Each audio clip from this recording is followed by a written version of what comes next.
हत्याकांड देखकर आपको लग रहा है कि अरे बिहार में क्या हो रहा है, तो हम आपसे इतने कहेंगे कि जिस सकपकाइए मत।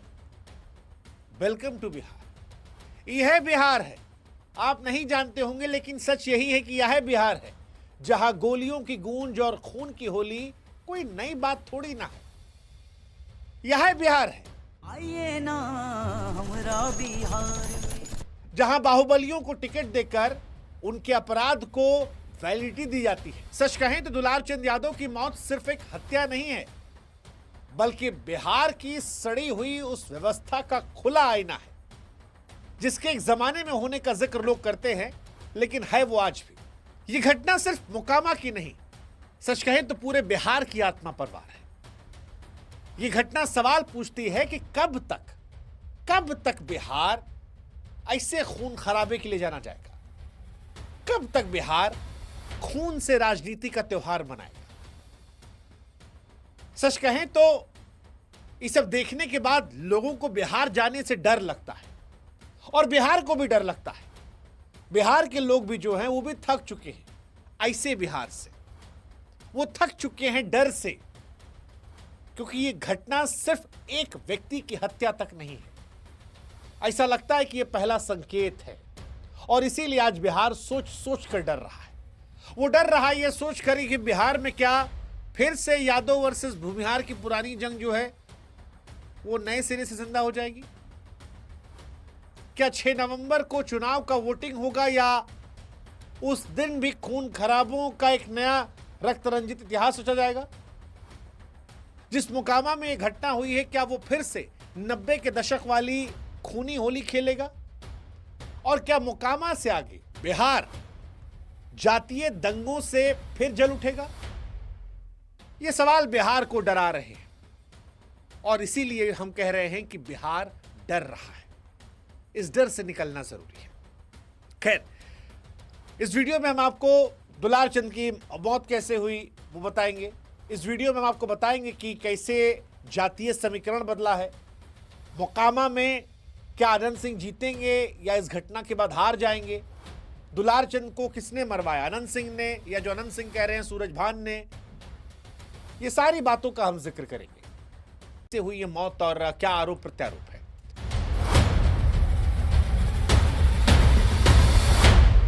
आइए ना हमरा बिहार में। तो आप लोग जानते होंगे, लेकिन जो नहीं जानते उनको फिर भी हम बता दें कि मोकामा का ताल इलाका था जहां पर जनस्वराज पार्टी के उम्मीदवार पीयूष प्रियदर्शी के काफिला प्रचार में निकला था। उनके मुंहबोले चचा और पूर्व आरजेडी के कार्यकर्ता दुलार चंद यादव साथ में थे, लेकिन यहीं पर सारा बवाल हो गया। ताड़तार गांव के पास 15-20 कहा जा रहा हमलावरों ने हमला किया, लाठी चली, पत्थर चले। कोई कह रहा है कि दुलार चंद ढेला मार रहे थे, कोई कह रहा है कि अनंत सिंह के साइड से हमला हो गया। अलग अलग विचारधारा के लोग अलग अलग आरोप प्रत्यारोप लगा रहे, लेकिन सच ये है कि लाठी चली, पत्थर चला, गोली चली। खबर आई कि दुलार चंद गाड़ी से उतरे और वहीं पर उनको पैर में गोली की। जो आरोप लगाया, कहें कि उनके ऊपर एक गाड़ी चढ़ा दी गई और इससे उनकी मौत हो गई। पुलिस मौके से खोखा ओखा भी पाई है।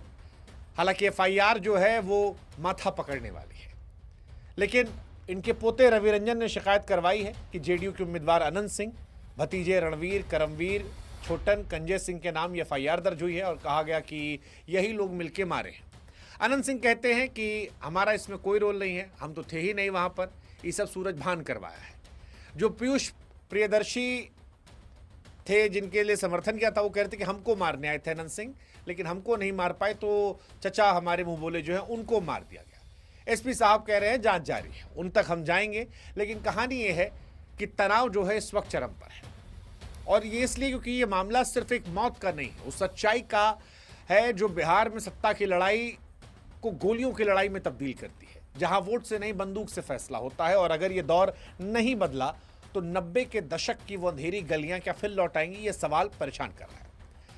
अब ये दुलार चंद जी कौन थे, इनके बारे में बताते हैं। दुलार चंद यादव आरजेडी के नेता, मोकामा ताल का नाम जिससे लोग या तो डरते या दुआ मांगते हैं। दुलार चंद वो आदमी थे, हाँ, मतलब इनसे भी डरते थे। शुरुआत में ये मजदूरी शुरू किए थे, फिर ठेकेदारी गए, 80-90 के दशक में कोयला सप्लाई पैसा कमाया, लेकिन फिर बंदूक इनकी पहचान बन गई। लालू यादव के दौर में आरजेडी के बेहद करीबी थे, यादव समाज में दबदबा था और इसीलिए इन्हें लोग मुकामा ताल का राजा कह रहे थे। टिकट भी आरजेडी से लड़े, निर्दलीय लड़े, लेकिन जीते कभी नहीं। फिर भी इलाके में इनकी चलती थी और अभी ये जनस्वराज पार्टी को समर्थन कर रहे थे। सोशल मीडिया पर अनंत सिंह को खुलेआम धमकी दे रहे थे, चुनौती दे रहे थे। लेकिन इनका भी रिकॉर्ड बड़ा गड़बड़ है। इनकी भी तस्वीरें वायरल हो रही हैं जहां पर असलहा लिए बैठे हैं, उस दौर में जिसको जंगल राज कहा था, जो आज के राज जैसा दिख रहा है। इनका भी नाम कई संगीन मामलों में दर्ज है, 11 से अधिक केस में दर्ज है। 1991 में कांग्रेस के नेता सीताराम सिंह की हत्या में दर्ज है। 2015 में बाढ़ के संजय सिंह मर्डर केस में, 18 के आर्म्स एक्ट, रंगदारी, भूमि कब्जा, चुनावी हिंसा जैसे अपराधी मामलों में, 19 में पटना पुलिस ने जमीन कब्जाने के आरोप में गिरफ्तार किया था। कई मामले में बरी हुई हो गए, कई मामले में अभी भी मामला चल रहा था।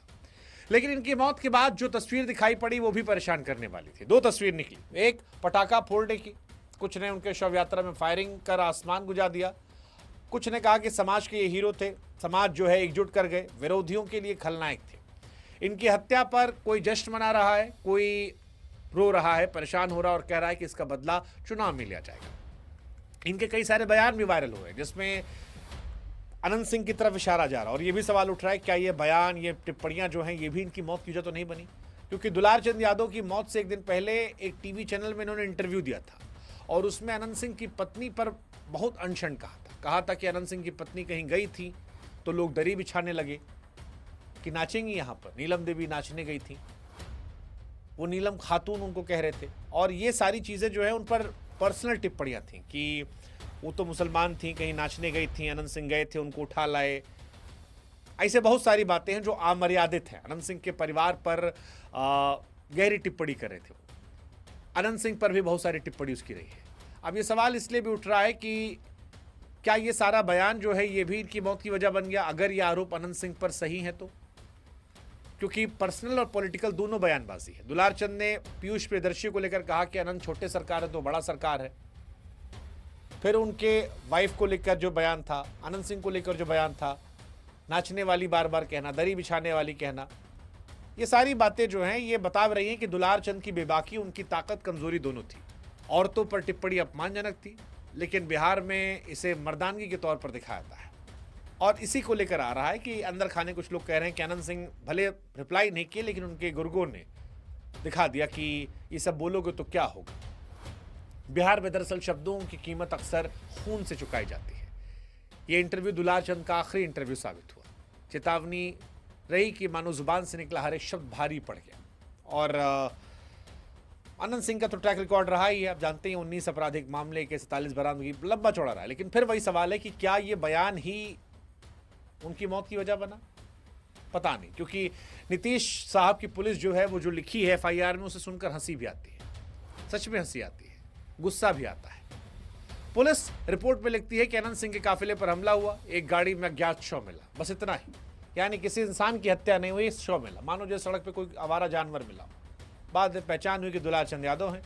पुलिस हरकत में आई, पोस्टमार्टम हुआ, गोली लगी, गाड़ी से कुचलन भी हुई, सब बात आई, लेकिन गिरफ्तारी अब तक नहीं हुई है। पटना के SSP कह रहे हैं कि कारण अज्ञात है, जांच जारी है। विपक्ष जो है वो चढ़ा हुआ है, सत्ता पक्ष जो है वो खामोश है।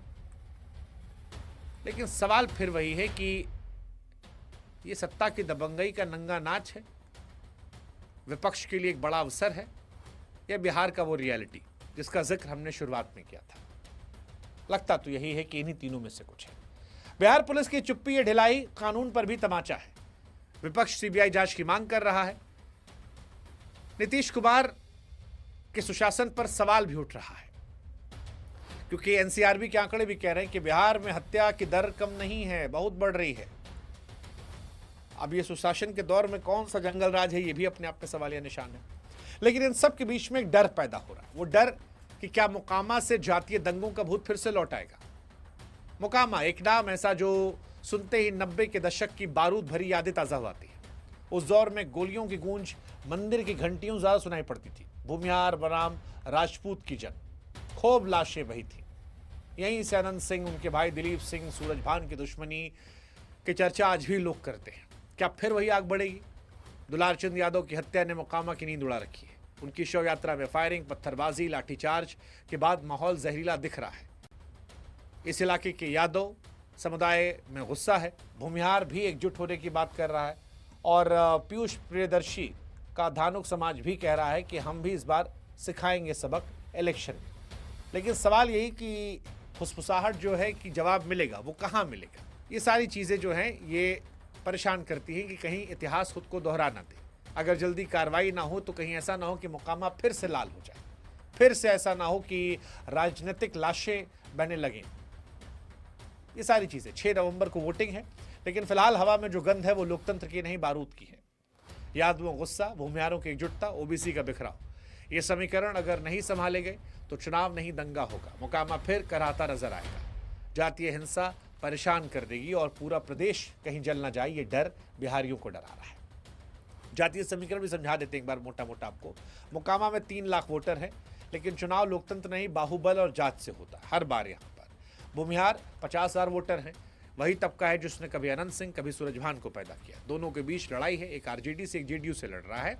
दोनों बाहुबली हैं, दोनों में आप देख लीजिए ज़्यादा बुरा कौन है, ज़्यादा रॉबिन हुड कौन है। दूसरी तरफ यादव हैं, 20 से 24%, 40,000 वोटर है। दुलार चंद यादव की हत्या के बाद ये नाराज़ है, आरजेडी को इससे फायदा हो सकता है। ओबीसी समीकरण दिलचस्प है। कुर्मी, कोयरी, धानुक मिलकर 35% यानी 80,000 ज़्यादा वोटर रखते हैं और यही अनंत सिंह के वोटर हैं। अनंत सिंह के वोटर क्या उनके पास जाएंगे या अलग हो जाएंगे, ये देखने वाली बात होगी। या जनस्वराज के पीयूष प्रियदर्शी के साथ कुछ मैजिक हो सकता है, पता नहीं।